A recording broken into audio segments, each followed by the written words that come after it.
ጤና ይስጥልን ተከበራችሁ የሬዲዮ ቤተሰቦችና አድማጮች ዕለቱን ዜናዎችን እናሰማችኋለን። ዜናውን እናሰማችሁን ሀብታሙ አስፋና ታምሩግለን ባለንበት ሰዓት አቆጣጠር የዛሬ የካቲት 20 ቀን 2018 ዓ.ም ዜናዎችን ከማሰማታችን በፊት አርዕስተ ዜናውን እናስቀድማለን። የፋኖ የተጠናከረ ወታደራዊ ኦፕሬሽንና የባንዳው መሸኘት፣ የትግራይ ተቃውሞ ሰልፍ፣ የወልቃይት ኮሚቴና ፍርድ ቤት፣ የህዝቡ ዝግጁነትና ጥሪ፣ ዛሬም በኦሮሚያ የኦርቶዶክሳውያን ጭፍጨፋ፣ የተቃዋሚዎች ቅንጅት ጥሪ፣ የነዳጅ እጥረት፣ ኤርትራና አምባሳደሩ፣ ኢራንና አሜሪካ የሚሉና ሌሎችም ወቅታዊ ዜናዎች ያሉን ዝርዝሩን እንሆ።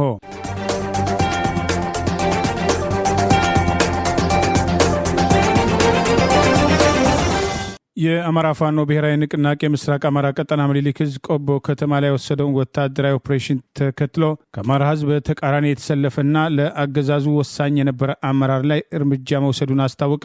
ስሪንቃ ከተማ ዙሪያ በነበረ ወታደራዊ ጥቃት በጠላት ላይ ድል መቀዳጀቱን አስታውቋል። የአማራ ፋኖ ብሔራዊ ንቅናቄ ምስራቅ አማራ ቀጠና ምኒልክ ዕዝ ዛሬ የካቲት 20 ቀን 2018 ይፋ ባደረገው መረጃ በዕዙ ስር የ12ኛ ክፍለ ጦር 2ኛ ሻለቃ አባላቶች ቆቦ ከተማ ሰርገው በመግባት የፋሽስቱን አገዛዝ አመራር አቶ አያሌው ጌታውንን መደምሰሳቸውን አስታውቋል። ምስራቅ አማራ 102ኛ ኮር 12ኛ ክፍለ ጦር የ2ኛ ሻለቃ አባላቶች ቆቦ ከተማ ሰርገው በመግባት ዛሬ የካቲት 20 ቀን 2018 ማለዳ ላይ ከፋሽስቱ ብልጽግና አገዛዝ ጋር ወግኖ የአማራ ህዝብ ላይ ዘር ማጥፋት እየፈጸመ የነበረው የራያ ቆቦ ወረዳ የታጠቀው ኃይል ዋና አስተባባሪና የገደመዩ ሊቀመንበር አቶ አያሌው ጌታውና ሁለት ግብረ አበሮቹ ላይ የማያዳግም እርምጃ በመውሰድ ታላቅ ድል መቀዳጀታቸውን አስታውቋል። በዚህ በከተማ ኦፕሬሽን በቀድሞ ዞብል አምባ በአዲሱ አደረጃጀት በ12ኛ ክፍለ ጦር 2ኛ ሻለቃ አባላቶች ከሁለት ግብረ አበሮቹ ጋር መሃል ቆቦ ከተማ ሰኞ ገበያ ላይ የደመሰሱት አያሌው ጌታውን ባለፉት 3 ዓመታቶች በርካታ ንጹሐን አማራዎችን ነፍስ የቀጠፈ ሲሆን የፋኖን ፍጹም ትዕግስትና ምሕረት አዋጅም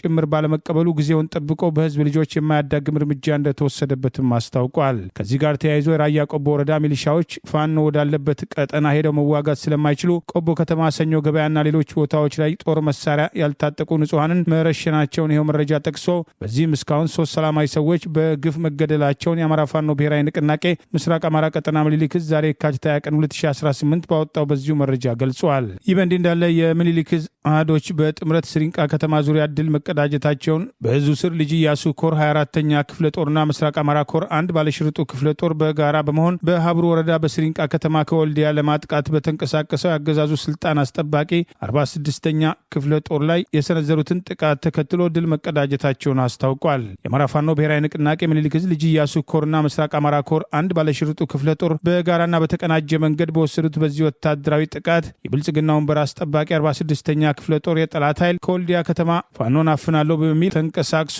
ወደ ስሪንቃ ከተማ ለማጥቃት የሞከረ ቢሆንም ከወደ መርጦ ሚካኤል አቅጣጫ በሞላ ጊዮርጊስ አቅጣጫ ባለሽርጡ ክፍለ ጦር ማጥቃት እርምጃ የወሰዱ ሲሆን 24ኛ ክፍለ ጦር ከወደ ቱላምባ ጠላትን በስተቀኝ አቅጣጫ በማጥቃት የጠላት ኃይል ፋኖን አፍናለሁ ብሎ መጥቶ አይቀጡ ቅጣት በመቅጣት ድል መቀዳጀታቸውን ይኸው መረጃ አስታውቋል። ተናበው አስተላለፋቸውን አሳምሮ የገቡት የፋኖ ኃይሎች ለአፈና የመጣውን የጠላት ኃይል ሙትና ቁስለኛ በማድረግ ቁስለኛውና ሬሳውን ሳያነሳ ወደ መጣበት ወደ ወልዲያ ከተማ የቀረ ኃይሉን ይዞ ለመፈርጠጥ መገደዱን የአማራ ፋኖ ብሔራዊ ንቅናቄ ምኒልክ ዕዝ ዛሬ የካቲት 20 ቀን 2018 ይፋ ባደረገው በዚሁ መረጃ ገልጿል።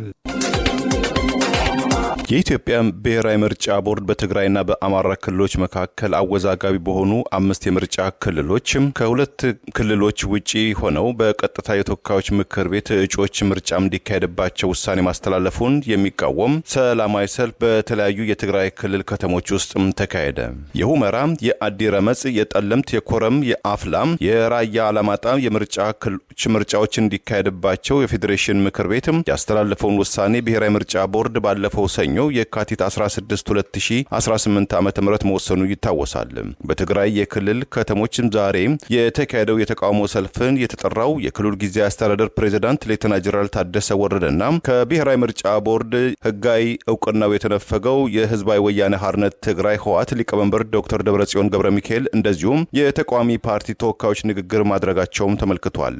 በክልሉ ይህንን የተቃውሞ ሰልፍ ለማካሄድ በሚል የመንግስትና የግል ተቋማት እንዲሁም ትምህርት ቤቶችም ተዘግተው የዋሉም ሲሆን የምርጫ ቦርድ አምስቱ አከራካሪ ቦታዎችም ከሁለቱ ክልሎች ማለትም ከአማራና ከትግራይ ክልሎች ውጪ ሆነው ምርጫ እንዲካሄድባቸው ውሳኔ ያሳወቀው የፌዴሬሽን ምክር ቤት ውሳኔም ተከትሎ መሆኑም ተመልክቷል። በአምስቱ የምርጫ ክልሎች የሚደረገውን የህዝብ ተወካዮች ምክር ቤት ምርጫ በቀጥታ እንዲሆንና ለክልል ምክር ቤቶች ምርጫ አመቺ ጊዜ ተመርጦ ወደፊት እንዲካሄድ በመጀመሪያም የወሰነው የፌዴሬሽን ምክር ቤት መሆኑን ቦርዱ በወቅቱም አስታውቆ እንደነበረም አይዘነጋም። የፌዴሬሽን ምክር ቤት ውሳኔን ያስተላለፈው በአማራና በትግራይ ክልሎች ያለውን የይገባኛል ጥያቄ በህገ መንግስት ውሳኔ እስከሚፈታ ድረስ መሆኑ የተገለጸም ሲሆን የፌዴሬሽን ምክር ቤትና የምርጫ ቦርድ ባስተላለፏቸው ውሳኔዎች ላይ የማስተካከያ እርምጃ ካልተወሰደ በምርጫ እንደማይሳተፍ ያስጠነቀቀው በአቶ ጌታቸው ረዳም የሚመራው ስምረት ፓርቲ ጉዳዩን ወደ ፍርድ ቤት በመውሰድ በጊዜያዊነትም እንዲታገድ ማድረጉም ታውቋል። የትግራይ ክልል ጊዜያዊ አስተዳደር ህወሓት ዲሞክራሲያዊ ስምረትም ትግራይ ስምረትና ሌሎችም በትግራይ ክልል የሚንቀሳቀሱ ፓርቲዎች ውሳኔውን ሲቃወሙ በአማራ ክልል በኩል ያሉ ፖለቲከኞችም የምርጫ ቦርድ ውሳኔን መደገፋቸውን ከወጡት መረጃዎች ለማወቅም ተችሏል። ለሰልፈኞች ንግግር ያደረጉት የትግራይ ክልል ጊዜያዊ አስተዳደር ሌተና ጀነራል ታደሰ ወረደ የትግራይ ክልል የምትረከበው እንጂ አሳልፈ የምትሰጠው አንዲት ጋት መሬት የለም፣ በትግራይ ህልውናና የማንነት ጥያቄ ላይ ምንም አይነት ድርድር የለም ሲሉም ተደምጠዋል። በትግራይ ህዝብም በታሪክ ውስጥም እንደተረጋገጠው ህዝቡ የፖለቲካ አመለካከት፣ የሃይማኖት እምነት፣ የእድሜና የጾታ ልዩነት ሳይበግረው በህልውናው ላይ የሚመጣውን ማንኛውም ብሔራዊ አደጋ በአንድነት በጽናት የመመከት ብቃት እንዳለው ገልጿል ያሉት ሌተና ጀነራል ታደሰ ወረደ በትግራይ ህልውና ላይ የሚመጡ ኃይሎችንም ቀፎ እንደተነካበትን በአንድነት በመነሳት ተአምር የሚሰራ ህዝብ መሆኑን እናስገነዘባለንም ብለዋል። ሌተና ጀነራል ታደሰም ሲያክሉም የፌዴሬሽን ምክር ቤት በቅርቡ ያስተላለፈውን ውሳኔ ተከትሎ የታየው የህዝብ ቁጣና ቁርጠኝነት ህዝቡ በራስም የመወሰን መብቱና በቀጣይነቱም ላይ የማይደራደር መሆኑን በድጋሚ ያረጋገጠበት ነውም ብለዋል። በስተመጨረሻም በሀገር ውስጥና በውጪ ለሚገኙ የትግራይ ብሔር ተወላጆች፣ ለፖለቲካ ድርጅቶች መሪዎች፣ ለጸጥታ ኃይሎችና ለሲቪል ሰራተኞች ላሳዩት ያሉትም የተቀናጀ የትግል መንፈስም ያላቸውን አድናቆትን መግለጻቸውም ተመልክቷል። የተጀመረውና የተቀናጀው ያሉት የህልውና ትግል በሁሉም መስክም ተጠናክሮ እንደሚቀጥልም ሌተና ጀነራል ታደሰም ጥሪ ማቅረባቸውም ተመልክቷል። የስማዳ ህዝብ ክተት ይታወጅልን የአብይ አገዛዝን በአጠረ ጊዜ እንገርስሰው እስከ ማለት መጠየቁን የአማራ ፋኖ ብሔራዊ ንቅናቄ አስታወቀ። የአማራ ፋኖ ብሔራዊ ንቅናቄ ሰሜን አማራ ቀጠና በላይ ዘለቀ ዛሬ የካቲት 20 ቀን 2018 ዓ.ም ይፋ ባደረገው መረጃ የስማዳ ህዝብ ክተት ይታወጅልን የአብይ አገዛዝን በአጠረ ጊዜ እንገርስሰው በማለት ጥያቄ ማቅረቡን የሰሜን አማራ ቀጠና በላይ ዘለቀ የህዝብ ግንኙነት ኃላፊ አርበኛ ዮሐንስ ንጉሱ ሙጬ አስታውቋል። ዛሬ የካቲት 20 ቀን 2018 ዓ.ም ስማዳ ወረዳ ወገዳ ከተማ ላይ ብልጽግና ስርዓት ማፍረስና የአማራ ህዝብን ህልውና መታደግ፣ የህዝብ አስተዳደር ፍትህ ማስፈንና የህዝብ ሁሉን አቀፍ ድጋፍ ማስቀጠል፣ የወረዳው ህዝብ በመደራጀት ካገዛዙ ወራሪ ኃይል ራሱን እንዲጠብቅ፣ የህዝብ አገልግሎት ሰጪ ተቋማት ሰላምና ደህንነት መጠበቅና ማስጠበቅ፣ ጠንካራ ህዝብ አደረጃጀት መፍጠር፣ ከሌባና ከዘራፊዎች ህዝቡን መጠበቅ፣ ምርኮኞች ይለቀቁልን፣ አዲስ ምህረት የሚገቡ ስላሉ ተቀበሉን የሚሉ ጥያቄዎች መነሳታቸውን፣ የምህረት አዋጁ እንዲራዘም የተጠየቀበትና የድርጅቱ አደረጃጀት እስከታች እንዲወርድ፣ ሰራዊት ከከተማ ይውጣና ወደ ጠላት ይሄድ፣ መሰረተ ልማት ይጠበቅ፣ የመንግስት አገልግሎት ሰጪ ተቋማት አገልግሎታቸው ይቀጥል፣ ክተት አዋጅ ይታወጅልን የሚል ጥያቄ ዛሬ በስማዳ በነበረው ህዝባዊ ውይይት ላይ መነሳቱን ገልጾ አብይ አህመድ ዱካው እንዳይገኝ ሆኖ የጸዳበት የጀግና ቀይ በማለት በስማዳ የነበረውን ህዝባዊ ውይይትና ወቅታዊ ሁኔታ በተመለከተ የሰሜን አማራ ቀጠና በላይ ዘለቀ የህዝብ ግንኙነት ኃላፊ አርበኛ ዮሐንስ ንጉሱ ሙጬ ባወጣው በዚሁ መረጃ ገልጿል። ይህን እንዳለ አማራ ፋኖ ብሔራዊ ንቅናቄ ምዕራብ አማራ ቀጠና ቴዎድሮስ ህዝብ በ201ኛ ኮር 54ኛ ክፍለ ጦር የቡቡኝ ወረዳ አባት አርበኞች በተጠንቀቅ ላይ እንደሚገኙ ማስታወቃቸውን ባወጣው ተጨማሪ መረጃ ገልጿል። በቡቡኝ ወረዳ አባት አርበኞች ጦር ለግዳጅ ዝግጁ መሆናቸውን የ201ኛ ኮር ህዝብ ግንኙነት ኃላፊው የቡቡኝ ወረዳ ጊዜያዊ መንግስት ጸጥታ ዘርፍ ኃላፊውና አስፈጻሚ ኮሚቴ በተገኙበት በነበረው ውይይት ላይ ማረጋገጣቸው ተገልጿል። በተጠንቀቅ ላይ ያሉት የቡቡኝ ወረዳ አባት አርበኞች ጦር የአማራ ፋኖ ብሔራዊ ንቅናቄና የትግሉ ቁመና በቂ ግንዛቤ ከተሰጠ በኋላ ከትግሉ ጎን በመሆን የአማራ ታሪካዊ ጠላት የሆነው አሸባሪው ብልጽግና መንግስት ነኝ ባይ የአረመኔ ስብስብ ቡድን እስከ መጨረሻው ድረስ እንታገላለን ማለታቸውን ይኸው መረጃ ጠቅሷል። ትግሉ በአጭር መቋጨት እንዳለበት የገለጹት የአባት አርበኞች ህዝቡ ከፋኖ ጎን መቆም እንዳለበት በመርዳት ለቀጣይ ግዳጅ ትጥቅና ስንቅ በማዘጋጀት የድርጅቱን ትዕዛዝ በመጠባበቅ ላይ ነን ሲል ድጋፉን መስጠቱንም ይኸው መረጃ አስታውቋል። አሁን ላይ አምባገነኑ የብልጽግና ስርዓት በማንነታችን እየፈጸመብን ያለውን በሌሎች አካባቢ እያየን ስለሆነ ቀድመን ራሳችንን የመከላከልና ቀጠናችንን መጠበቅ አለብን ማለት የወረዳው ጸጥታ ዘርፍ ኃላፊ የጀርመን ጀርባ ደጀን ህዝቡ በጋራ ከፋኖ ጎን እንደሚቆም ማረጋገጡን የአማራ ፋኖ ብሔራዊ ንቅናቄ ቴዎድሮስ 201ኛ ኮር 54ኛ ክፍለ ጦር የቢቡኝ ወረዳ ጊዜያዊ መንግስት ሚዲያና ህዝብ ግንኙነት ዛሬ የካቲት 20 ቀን 2018 ይፋ ባደረገው በዚሁ መረጃ አስታውቋል። የወልቃይትም ጠገዴም የአማራ የማንነትም እና ወሰን አስመላሽ ኮሚቴም የፌዴራል ከፍተኛ ፍርድ ቤት በአከራካሪ የምርጫ ክልሎች ምርጫ እንዳይካሄድ ባሳለፈው ጊዜያዊ እገዳ ውስጥ ገብቶ ለመከራከር አቤቱታም አቀረበ። ኮሚቴው በፌዴራል ከፍተኛ ፍርድ ቤት በአመለካች በዲሞክራሲያዊ ስምረትም ትግራይ ፓርቲና በኢትዮጵያ ምርጫ ቦርድ መካከል በፍርድ ቤት እየታየ ያለውን የጊዜ ቀጠሮ የተሰጠውን ጉዳይ መብትና ጥቅሙን እንደሚነካ በመግለጽ ጣልቃ ገብቶ ለመከራከር በጠበቃ በኩል ጥያቄ ማቅረቡን አስታውቋል። በዚህ መሰረት ፍርድ ቤቱን ጉዳዩን ተመልክቶ ውሳኔ ለመስጠት ለመጪው የካቲት 25 2018 ዓ.ም ቀጠሮ መስጠቱን ለጉዳዩ ቅርበት ያላቸው ምንጮችም ለመገናኛ ብዙሃን አረጋግጠዋል። ምርጫ ቦርድ በሁለቱ ክልሎች መካከል አወዛጋቢ በሆኑ 5 የምርጫ ክልሎችን ከትግራይና ከአማራ ክልል ውጪ ሆነው በቀጥታ የተወካዮች ምክር ቤት እጩዎች ምርጫ እንዲካሄድባቸው ውሳኔ ያስተላለፈው ባለፈው ሰኞ የካቲት 16 2018 ዓ.ም ሲሆን ይህንን ተከትሎ በአቶ ጌታቸው ረዳ የሚመራው ዲሞክራሲያዊ ስምረት ትግራይ ወይም በአጭሩም ስምረት ፓርቲ ባቀረበው አቤቱታ የፌዴራል ከፍተኛ ፍርድ ቤት ባለፈው ሐሙስ የካቲት 19 2018 ዓ.ም በውሳኔው ላይ እገዳ እንዲጥል ማድረጉ ይታወሳል። ይህንን ተከትሎ የወልቃይት ጠገዴ የአማራ ማንነትና ወሰን አስመላሽ ኮሚቴ በውሳኔው ለሕዝብ ተወካዮች ምክር ቤት የመመረጥና የመምረጥ መብት ከተሰጣቸው የምርጫ ክልሎች ውስጥ የሁመራና የአድም ረመጽ ምርጫ ክልሎች ከትግራይ ክልል ወጥተው በወልቃይትም ጠገዴ ሰቲት ዞን ስር ራሱን የሚያስተዳድር ነው ብሏል። ኮሚቴው ስምረት ባቀረበው አቤቱታ መሰረት አመልካቾች ፍርድ ቤት በሰጠው እገዳም በክርክሩ ሂደት ውስጥ ተካፋይ ባልሆነበት ሁኔታ የሚሰጠው ውሳኔ በኢትዮጵያ ፌዴራላዊ ሕገ መንግስት አንቀጽ 38 ላይ የተመለከተውን የመምረጥና የመመረጥ መብትንና ጥቅሞችን የሚነካ ነው ብሏል። በዚህ ምክንያት ፍርድ ቤቱ በስምረት ፓርቲና በብሔራዊ ምርጫ ቦርድ መካከል በሚደረገው ክርክር ውስጥ ጣልቃ ገብተው እንዲከራከሩ እንዲፈቀድላቸው መጠየቁም ታውቋል። በኦሮሚያ ክልል በኦርቶዶክስ እምነት ተከታዮች ላይ በምስራቅ አሩሲ ትላንትም ጥቃት ተፈጸመ። 21 ኦርቶዶክሳውያን ሲገደሉ 7 በከፍተኛ ደረጃ ቆስለዋል። ለጊዜው ቁጥራቸው ያልታወቀ ታፍነው ተወስደዋል። ጥቃቱ በአካባቢው በእስልምና አክራሪነት የሚንቀሳቀሱ ኃይሎች በተቀነባበረ መንገድ የፈጸሙት ሲሆን የሃይማኖት አባቶችና ምዕመናን ድርጊቱን በዝምታ ማለፋቸው ወቀሳ እያስከተለ ነው። እናት ፓርቲ ጥቃቱ መፈጸሙን አረጋግጦ ዳግም ጥሪ አቅርቧል። በኦሮሚያ ክልል ምስራቅ አርሲ ዞን ሸርካ ወረዳ ጃዊ ዋጮ ቀበሌ ትላንት የካቲት 19 ቀን 2018 ከቀኑ 10 ሰዓት ጀምሮ የታጠቁና አክራሪ ሙስሊሞች በሆኑ የአካባቢው ባለስልጣናት የኦነግ ሸኔ ብለው የጠሯቸው ቢሆንም የሃይማኖት ጽንፈኝነት አንግበው የሚንቀሳቀሱ 21 ኦርቶዶክሳውያንን የጥቃት ኢላማ በማድረግ በግፍ የገደሉ ሲሆን 7 በከፍተኛ ደረጃ ማቁሰላቸውን ለጊዜው ቁጥራቸው በውል ያልታወቀ አፍነው መውሰዳቸው ታውቋል። ዛሬ የካቲት 20 ቀን 2018 ዓ.ም በአካባቢው የተገደሉ ኦርቶዶክሳውያን በቤተ ክርስቲያን ዙሪያ አስከሬናቸው ተሰባስበው ህዝቡ በከፍተኛ ደረጃ በማልቀስ ሐዘኑን እየገለጸ ሲሆን የአካባቢው ተወላጅና በውጭ ሀገር የሚኖሩ በማህበራዊ ሚዲያ ጭምር የእምነቱ አባቶችና ምዕመናን በአሩሲ ኦርቶዶክሳውያን ላይ አማራ፣ ኦሮሞ ሳይል ብሔር ሳይለይ በእምነታቸው ብቻ የጥቃት ኢላማ ሆኖ እየተፈጸመ ያለው ጭፍጨፋ በዝምታ ማየታቸው ተገቢ ያለመሆኑን የሃይማኖት አባቶች ድርጊቱን እንዲያወግዙ ጥሪ እያቀረቡ ይገኛል።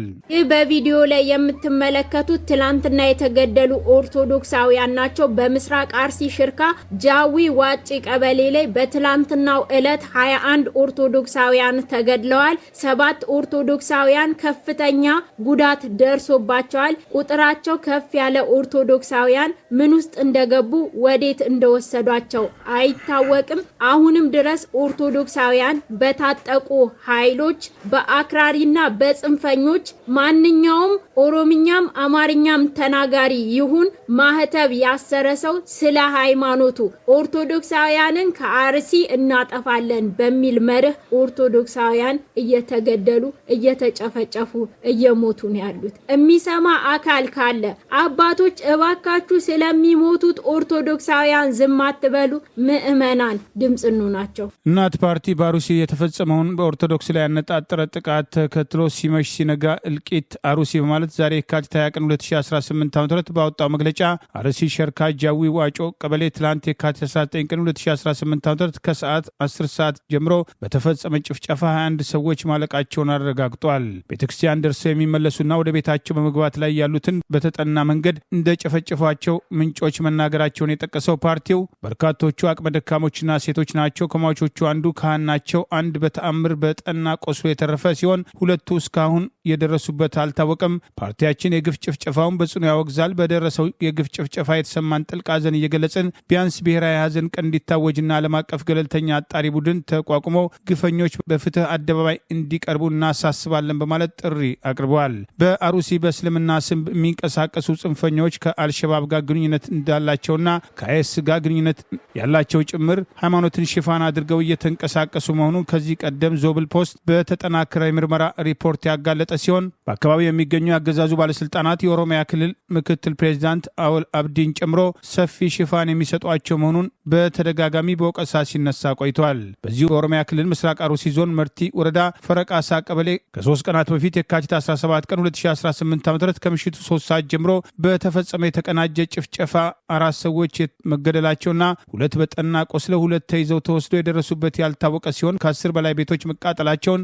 ከትላንት በስቲያ እናት ፓርቲ ባወጣው መግለጫ ይፋ ማድረጉን ጠቅሰን መዘገባችን አይዘነጋም። የኢትዮጵያ ኦርቶዶክስ ተዋሕዶ ቤተክርስቲያን ቤተ ክህነትም ሆነ የተለያዩ የሃይማኖት አደረጃጀት ማህበራት ከአገር ውስጥም ሆነ ከውጭ ሰሞኑን በአሩሲ እየተፈጸሙ ያሉት ጥቃቶችን በተመለከተ እስካሁን በይፋ የሰጡት መግለጫ የለም። ይህ በእንዲህ እንዳለ የህግ ባለሙያ ምስጋናው በለጠ ከዚህ ቀደም ሊቢያ ላይ የዲአሽ አክራሪ ክርስቲያን ወንድሞቻችንን በውሃ ዳርቻ ሲያርዱ ኢትዮጵያዊ ሁሉ ተንገብግበው እንደነበር በማስታወስ በጊዜ የነበረው አስተዳደርም ጉዳዩ አጀንዳ አድርጎት ነበር። አብይ አህመድ እንኳን ስልጣን ከያዘ በኋላ አስክሬን አመጣሉ ብሎ ድጋፍ ሲሰበስብበት ቆይቷል። ዛሬ በሀገራችን ኦርቶዶክስ ክርስቲያኖች ላይ በጅምላ እየተገደሉ ቁጣ ማሰማት ቀርቶ ድርጊቱን መኮነን የማይታሰብ ሆኗል። ምስራቅ አርሲ በየጊዜው ክርስቲያኖች ደም ይፈሳል በማለት ድርጊቱን አውግዘዋል። ትብብር ለኢትዮጵያ በህግ ማስከበር ስም በህዝብ ላይ እየተፈጸመ ያለው የድሮን ጥቃት፣ የመብት ረገጣ፣ ሃይማኖት ተኮር ጥቃቶችና እገታና ጭፍጨፋ አሳሳቢ መሆኑን በመጥቀስ ዛሬ ባወጣው መግለጫ ጥሪ አቀረበ። እናት ፓርቲና ኢህአፓ ጭምር የተካተቱበት ትብብር ለኢትዮጵያ አንድነት በህግ ማስከበር ሽፋን የህዝብ መከራ እያደር መክበዱ አሳሳቢ ነው ማለት በአማራ ህዝብ ላይ የተከፈተውን ጦርነት ተከትሎ እየተፈጸመ ያለው የድሮን ጥቃትና ሰላማዊ ሰዎች ላይ ያነጣጠረው ጭፍጨፋ እንዳሳሰበው በኦሮሚያ ክልል እየተፈጸመ ያለው ሃይማኖት ተኮር ጥቃት መባባሱና ሰሞኑን በአሩሲ የተፈጸመው ጥቃትን ተከትሎ የተገደሉ የቆሰሉና ታፍነው የተወሰዱ ሰዎችን በተመለከተ በትግራይ አንዣበበውን አዲስ የጦርነት ስጋት በቤንሻንጉል ክልል በኦነግ ሸኔ ስም እየተፈጸመ ያለውን ጭፍጨፋና ጥቃት በደቡብ ኢትዮጵያ ክልል ዘይሴ ብሔረሰብ ላይ እየተፈጸመ ያለውን ማንነት ተኮር ጥቃትን በተመለከተ ድርጊቱን አውግዞ በህግ ማስከበር ሽፋን እየተፈጸሙ ያሉ ህገወጥ ተግባራት ተጠናክረው መቀጠላቸውን አስታውቋል። ትብብሩ ዛሬ የካቲት 20 ቀን 2018 ዓ.ም ባወጣው በዚሁ መግለጫ ባለፉት 7 ዓመታት አገሪቱ ከዚህ ቀደም አይታው የማታውቀው አይነት የጦርነት ጥፋት እያስከተለች መሆኑን ከሰሞኑ በደቡብ ወሎ ዞን ወግዲ ወረዳ በርካታ ንጹሐን በድሮና በከባድ መሳሪያ ማለቃቸውን፣ ከፍተኛ ንብረት መውደሙን ከአካባቢው ምንጮች ለማወቅ መቻሉን የጠቀሰ ሲሆን ቁጥሩ ሊጨምር እንደሚችልና በአካባቢው የስልክ አገልግሎት መቋረጡን ጠቅሶ በሰሜን ሸዋ ዞን ኤፍራታና ግድም ወረዳም በርካታ ንጹሐን በተመሳይ መንገድ ማለቃቸውን፣ በቀናት ልዩነት በፋኖ ኃይሎችና በፌዴራል መካከል ሲደረግ በነበረው ውጊያ በደቡብ ጎንደር ዞን ደብረ ታቦርና ወረታ ከተሞች ንጹሐን በድሮን መገደላቸውን፣ የጤና ጣቢያና አገልግሎት ሰጪ ተቋማት በሰዓት ተያይዘው እንዲወድሙ መደረጋቸውንም ትብብሩ አንስቶ ድርጊቱን አውግዘዋል። በንጹሐን ላይ የሚሰነዘር ማንኛውም ጥቃት በጽኑ እንደሚያወግዝ የጠቀሰው መግለጫ የሁኔታዎች መደጋገምና በዓላማ መተግበር ስናይ መንግስት በህግ ማስከበር ሽፋን የህዝቡን መከራ ለማክበድ እየሰራ ነው ወይ ሲል ጠይቆ በተፋላሚ ወገን በኩልም የአገልግሎት ተቋማት ውድመት መከሰቱና ተደጋጋሚ እገታዎች መፈጸማቸው እጅግ የሚያሳስብ ነው ሲል ገልጿል። በደቡብ ኢትዮጵያ ክልል አርባ ምንጭ ዙሪያ ወረዳ ዘይሴ በተመሳሳይ ጊዜ የካቲት 8ና 9 ቀን 2018 ዓ.ም በተፈጠረ ግጭት ከ21 ሰዎች በላይ መገደላቸውን፣ ከፍተኛ የሀብትና ንብረት ውድመት መድረሱን ከቦታው ለማረጋገጥ መቻሉን ጠቅሶ ይህ አካባቢ ከወረዳነት ጥያቄ ጋር ተያይዞ ከፍተኛ ሰብአዊና ቁሳዊ ኪሳራ እየደረሰበት በመሆኑ ትኩረት ሊያገኝ ይገባል ሲል ጠቅሷል። በትግራይ አዲሱ የጦርነት ስጋት እንዲወገድና ችግሮች በሰላም እንዲፈቱ የጠየቀው ትብብሩ በቤንሻንጉልም ባለፉት የብልጽግና 7 ዓመታት የኢትዮጵያን የመታረጃ ቄራ ሆኖ የከረመው መተከል ዞን አሁን ደግሞ ሌላ አስፈሪ አደጋ እንዣቦበታል በማለት የመንግስት ጸጥታ ኃይሎች አካባቢውን ለቀው መውጣት ተከትሎ ከየካቲት 1 ቀን 2018 ጀምሮ በተለይ በዞኑ የወንበራ ወረዳ 6 ያህል ቀበሌዎች ጎቸር፣ ኪታር፣ ዳውላ፣ ጉምቦግዶ፣ ወግዲ አይሺ አካባቢዎች ሰዎች ሸኔ ብለው በገለጿቸው የኦሮሞ ነጻነት ሰራዊት ቁጥጥር ስር እንደዋሉና የአካባቢው ማህበረሰብ እግሩ ወደ አመራው እየተሰደደ ሲሆን ሀብት ንብረቱ መዘረፉን በተለይ በሶስቱ ቀበሌዎች ጎቸር፣ ወግዲ፣ አይሺ ህጻናትና ሴቶችን ጨምሮ በርካታ ዜጎች መገደላቸውን ከእማኞች ማረጋገጡን ይፋ አድርገዋል። በኦሮሚያ ክልል ምስራቅ አርሲ ዞን መርቲ ወረዳ ጃዊ ፈረቀሳ ቀበሌ የካቲት 17 ቀን 2018 ምሽት ላይ ሃይማኖት ለይቶ በተፈጸመ ጥቃት 4 ሰዎች ሲገደሉ 2 በጠና ቆስለው 2 ተይዘው ሲወሰዱ በጥቃቱ ከ10 በላይ ቤቶች መቃጠላቸውን በተደጋጋሚ ከፍተኛ የጭካኔ ግድያ እየተካሄደ መሆኑንም ጠቅሰዋል። በተመሳሳይ በሰሜን ሸዋ ዞን ወረራ ጃርሶ ወረዳ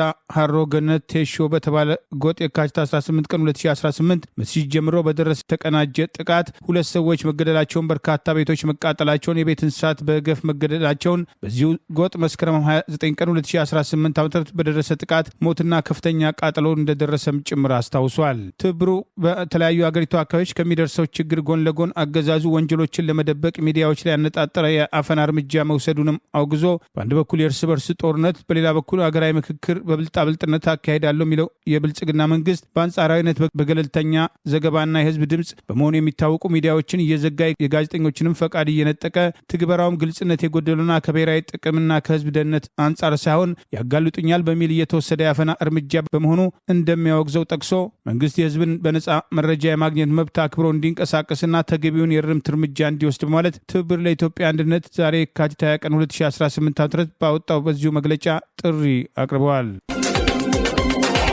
ላለፉት ወራት የነዳጅ አገልግሎት ሙሉ በሙሉ ተቋርጦብናል ያለው የትግራይ ክልል ጊዜያዊ አስተዳደር የንግድና የኤክስፖርት ባለስልጣን የፌዴራል መንግስቱም አስቸኳይ ጣልቃ ገብነት እንዲያካሄድ ሲል ጥሪ አቀረበ።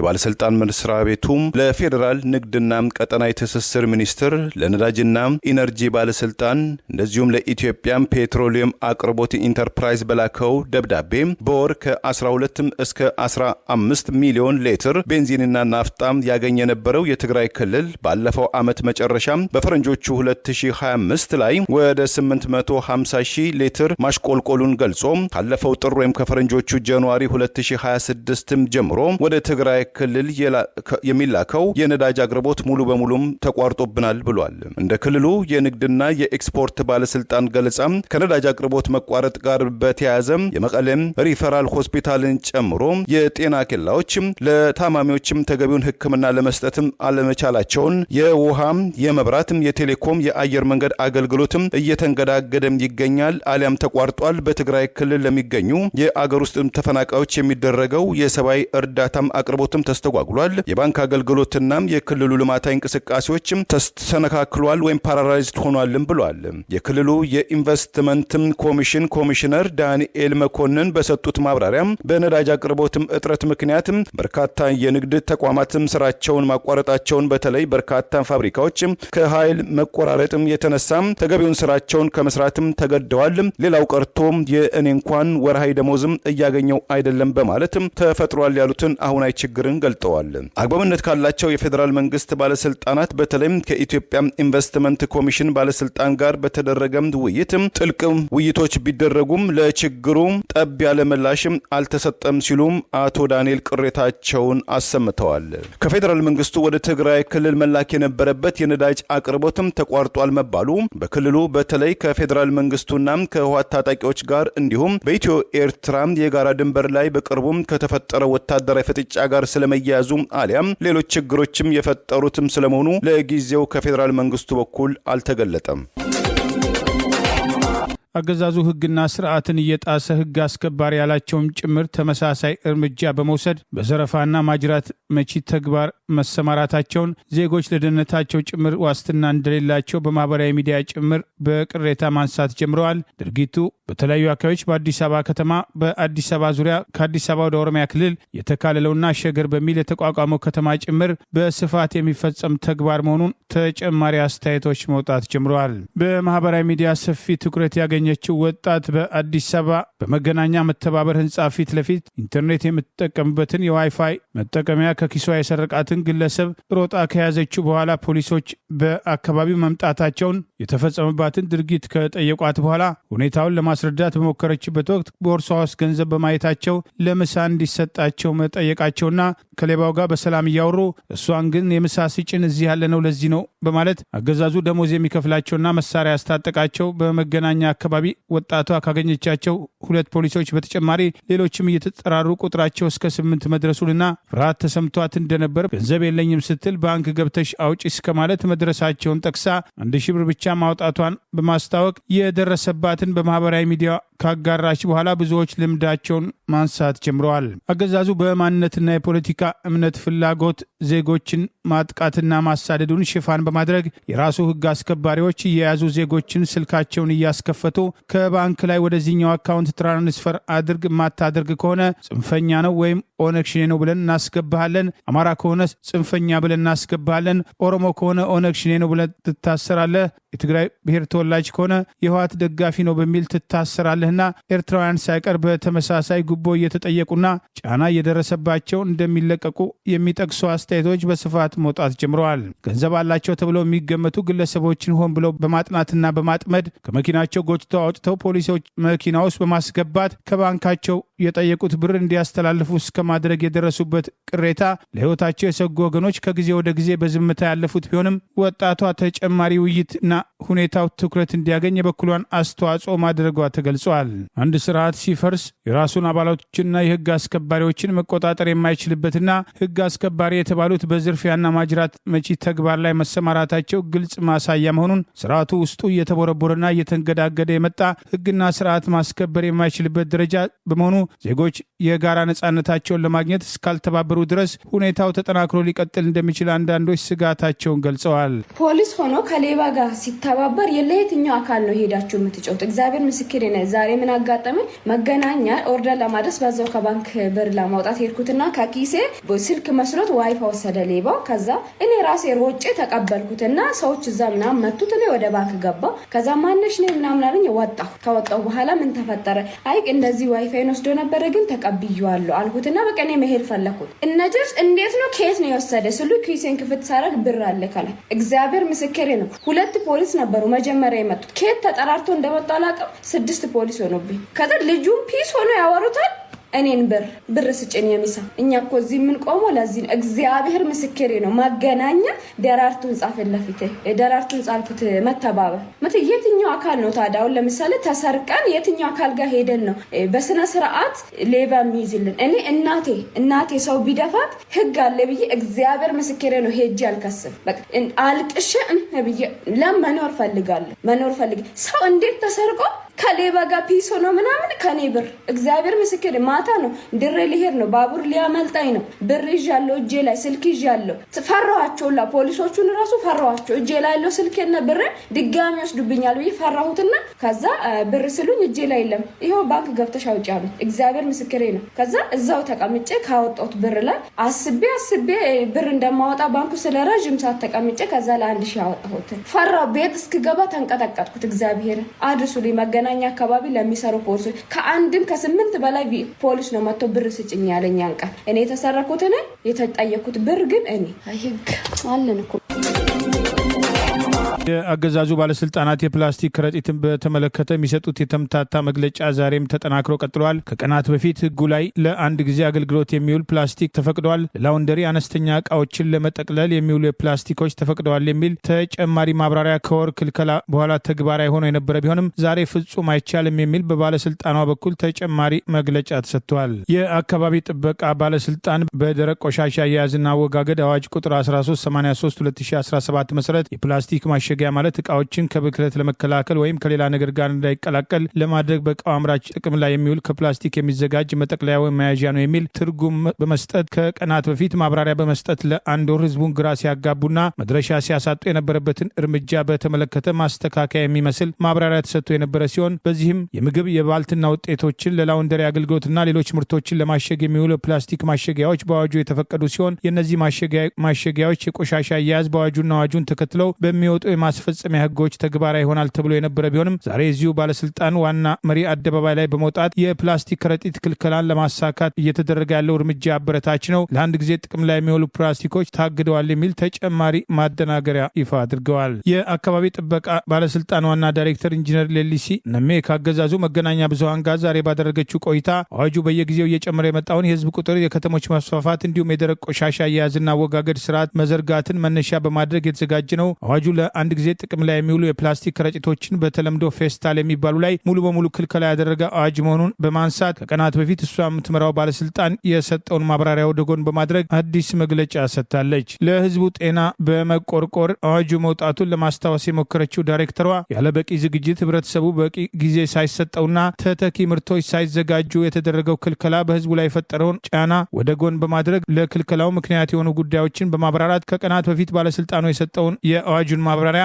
ወደ ጎን በማድረግ በክልከላው እንደሚጸና ለማስታወቅ ሞክራለች። የፕላስቲክ ከረጢቶች ለካንሰር፣ ለአእምሮ እድገት ውስንነት፣ ለመተንፈሻ አካላት ህመሞች ምክንያት መሆናቸውን በማንሳት የአፈር ለምነትን፣ ውሃና በእንስሳት ላይ ከፍተኛ ጉዳት የሚያደርስ እንደሆነ፣ የምግብ ዋስትና ሉዓላዊነትን ያደናቅፋል ያለች ቢሆንም ይህንን ለማስቀረት በአገዛዙ በኩል የተወሰዱ እርምጃዎችና የመፍትሄ ሀሳቦችን በቂ ተኪ ምርቶች ተግባራዊ እንዲሆኑ የተደረጉ ድጋፎች አለመኖር፣ ይልቁኑ ባለስልጣናቱ ወደ ህንድና ቻይና በመሄድ የህዝቡን ተቃውሞ ለማለዘብ የማዳበሪያና ሌሎችም ከረጢቶችን በስፋት ለማስገባት እየተሯሯጡ ሲሆን ይህንኑ ገበያ እንዳይቃረንባቸው ክልከላው ላይ ለመጽናት ሞክረዋል። በአግባቡ እስከተወገደ ድረስ በሌሎች የሰለጠኑ ሀገሮችም ለአንድ ጊዜ ተግባር የሚውሉ ፌስታሎች፣ የፕላስቲክ መጠቅለያዎችና ለላውንደሪና ለሌሎች አገልግሎትም መዋላቸው ይስተዋላል። ነገር ግን አወጋገዱ ላይ ከመስራት ይልቅ ህዝቡን ጫና ውስጥ በማስገባት በግድ የለሽነት መመሪያውን ተገን በማድረግ ዛሬም የተምታታ መግለጫ የሰጡ ነው የሚል ወቀሳ ተከትሎ ቀርበዋል። ከቀናት በፊት ከአንድ ወር ክልከላ በኋላ አካባቢ ጥበቃ ባለስልጣን በአዋጁ ላይ ተፈቅዷል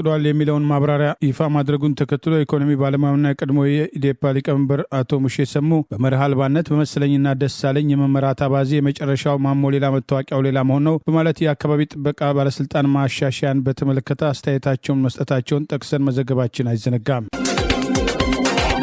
የቀድሞው የአሜሪካ ከፍተኛ ዲፕሎማት ቲቦር ናጄ በአፍሪካ ቀንድ በተለይ በኢትዮ ኤርትራ ጉዳይ ያላቸው እውቀትና ግንዛቤም የሎቢስት ስራ እንጂ የክህሎት አይደለም ሲል የኤርትራ መንግስትም ወቀሰ። አምባሳደሩ ከኤርትራ በኩል ለቀረበባቸው ውንጀላም ምላሽ ሰጥተዋል። በአሜሪካ ዋሽንግተን ዲሲ የሚገኘው የኤርትራ ኤምባሲ በትላንትና ዕለት በይፋ ባወጣው መግለጫ የቀድሞው በኢትዮጵያም የአሜሪካ አምባሳደር የቀድሞ በአፍሪካ የአሜሪካ ምክትል ሹም አምባሳደር ቲቦር ናጄ ኤርትራን በተመለከተ የሚሰጧቸው አስተያየትም ከአግባብነት የወጣም በወገንተኝነትም ያዘነበለም በቀጠናው ላይ ተጨማሪ ሁከትና አለመረጋጋት የሚፈጥር ነው ብሎታል። አምባሳደር ቲቦር ናጄ በአፍሪካ ቀንድ የሚሰጡት አስተያየትም የግል ስብዕናቸውና ታማኝነታቸውን ከጥያቄ ውስጥ የሚወድቅ ነው ያለው የኤርትራ ኤምባሲ የቀድሞው የአሜሪካ ከፍተኛ ዲፕሎማት የሚዘውሩት በራሳቸው አይምሮም ሳይሆን ለቅስቀሳም ስራ ወይም ሎቢሲንግ ከተሰማሩበትና የፖለቲካዊ ትስስር ጋር የተያዘ ነው ያለው የኤርትራ መንግስት ለዚህም ማሳያው የሶማሌላንድ የአገርነት እውቅና እንዲኖራት የሚያደርጉት ውትወታና በሱዳን ባለው ወቅታዊ ሁኔታም ዙሪያ አላቸው ያለውን ጤናማ ያልሆነ አመለካከት ተጠቃሾች ናቸውም ብለዋል።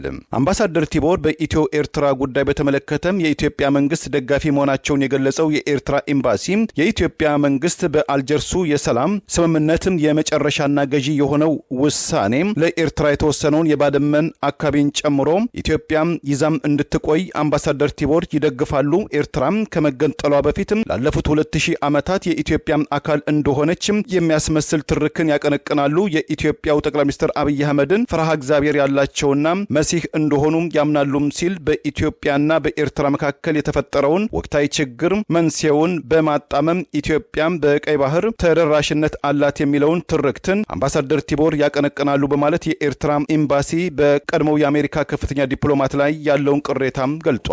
ከኤርትራ መንግስት የቀረበባቸውን ውንጀላ በተመለከተም አምባሳደር ቲቦር ናጄ በማህበራዊ ትስስር ገጻቸው በሰጡትም አጭር መልእክት የተከበሩ የተዛባ የማስታወቂያ ሚኒስትር በእንግሊዝኛው ዲስኢንፎርሜሽን ሚኒስትር እኔም ስለ ኤርትራ መንግስትም ጭካኔ፣ የኢኮኖሚ ስንኩልነትና የዲሞክራሲ እጦት በሰጠውት አስተያየት ላይ የሚቃረን አስተያየትም የሎትም ይህንንም ይመስለኛል አሳዛኝ ነው ብለዋል።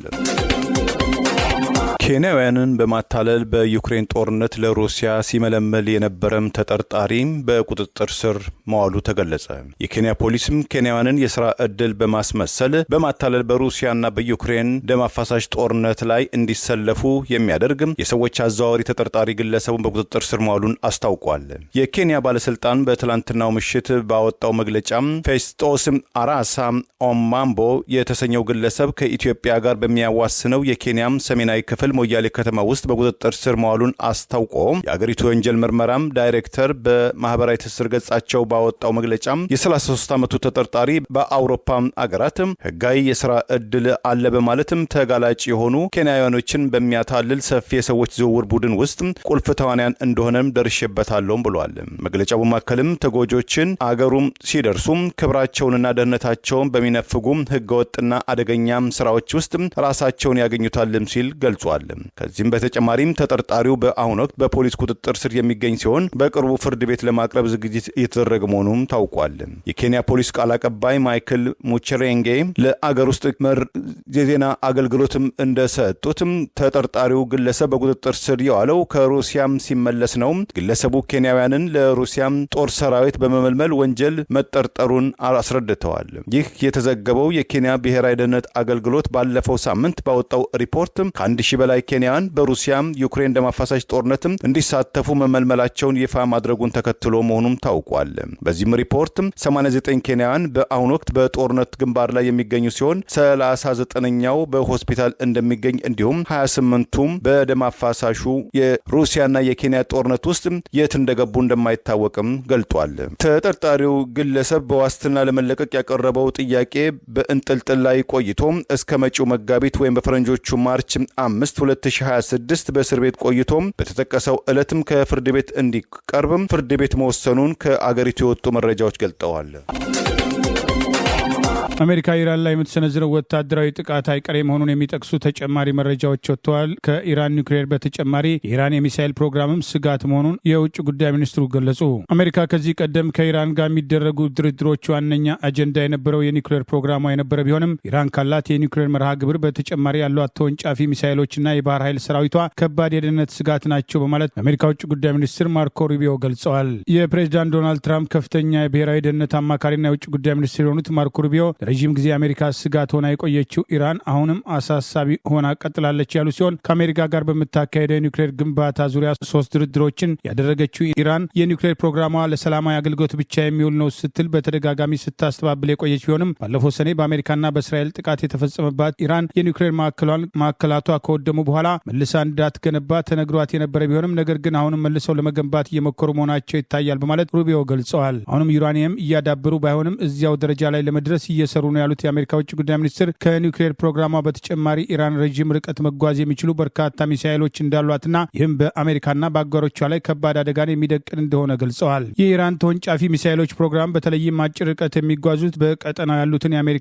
አጋሮችና የጦር ሰፈሮችን ኢላማ የሚያደርጉ ናቸው ያሉ ሲሆን አሜሪካ በኢራን ዙሪያ ያሉትን የተባበሩት አረብ ኤሚሬቶች፣ ኳታርና ባህሬን ዋነኛ ወዳጆቿ ሲሆኑ ወታደራዊ ሰፈርም ያላት ቢሆንም ሩቢዮ የኢራን የባህር ኃይል አቅም አሳሳቢ መሆኑና የንግድ መርከቦችና የአሜሪካንን የባህር ኃይል አባላትን ኢላማ ሊያደርጉ ይችላሉ ሲሉ ተናግረዋል። ይህ በእንዲህ እንዳለ የአሜሪካ የውጊያ ጀቶችን አየር ላይ ነዳጅ መሙላት የሚያስችሉ በርካታ የአሜሪካ አየር ኃይል ቦይንግ ኬሲ 135 አውሮፕላኖች በእስራኤል ቴልአቪቭ ከተማ አቅራቢያ በሚገኘው ቤንጎሪዮን አውሮፕላን ማረፊያ ውስጥ መታየታቸው በኢራን ላይ የሚወሰደው ወታደራዊ እርምጃ አይቀሬ መሆኑን ያሳያል የሚሉ አስተያየቶች ተከትለው ቀርበዋል። አውሮፕላኖቹ እስራኤል የደረሱት በቴህራንና ዋሽንግተን መካከል የሚደረገው የኒውክሌር ፕሮግራም ድርድር እየተካሄደ ባለበት ወቅት ሲሆን የአሜሪካ ምክትል ፕሬዚዳንት ጄዲ ቫንስ በኢራን ላይ የሚፈጸመው ጥቃት ቀጠናውን ወደ ተራዘመ ጦርነት አያመራውም ሲሉ መናገራቸውም ተዘግበዋል። ዛሬ ያሉን ዜናዎች እነዚህ ናቸው። ዜናውን ስታደምጡ ለቆያችሁ የህብር ሬዲዮ ቤተሰቦችና አድማጮች ምስጋናችን ይድረሳችሁ።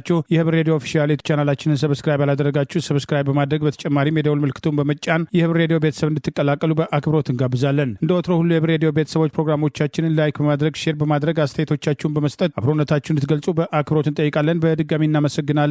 ጤና ይስጥልን። ቸር እንቆይ።